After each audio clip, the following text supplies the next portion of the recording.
65 సంవత్సరాల ముసలాయన చేతులు వణుకుతూ ట్రైన్ ఎక్కి ట్రైన్లో కరపత్రాలు పంచుకుంటూ వస్తున్నాడు వారికి. ఒక ఆమె కరపత్రం ఇస్తే కర్ర చింపడం కాకుండా చింపి పడేసి ఈ చెంప ఆ చెంప ఈ చెంప టప గుద్ది పడేసింది. పెదెం పగిలి రక్తం వస్తుంది, ముక్కు చీలింది.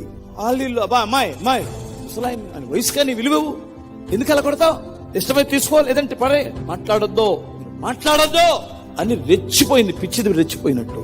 ఆయన వెళ్ళి మరలా వెనక్కి ఆ బాత్రూమ్ దగ్గరికి వెళ్ళి మొహం కడుక్కొని ఈ పెట్లో అందరు మిగిలిపోయారు ఇంకా కొంతమంది అని ఆగల మరలా వస్తున్నాడు. అందరికి కరపత్రాలు ఇస్తూ మూతి అంత వాసిపోయింది. వస్తే మరలా కబ వచ్చింది. వస్తున్నప్పుడు అందరూ చూస్తున్నారు, ఈ మనిషి తెగిచిన మనిషి కదా, ఎంత కదా. మరలా కొడుతున్నప్పుడు టప కొడుతుంటే ఆ పిల్లవాడు వాళ్ళ కొడుకు అమ్మా ఆయన కొట్టద్దు అన్నాడట.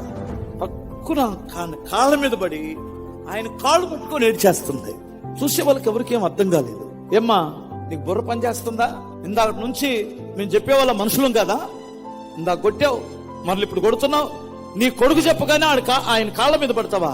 వెంటనే చేతులు జోడించి ఒక మాట చెప్పింది. అయ్యా ఆడు చెబితే నేను వినలేదు, ఫస్ట్ సార్ మమ్మీ అని పిలిచాడు. ఆడు మూగవాడు. సువార్తలో అంత శక్తి ఉంది.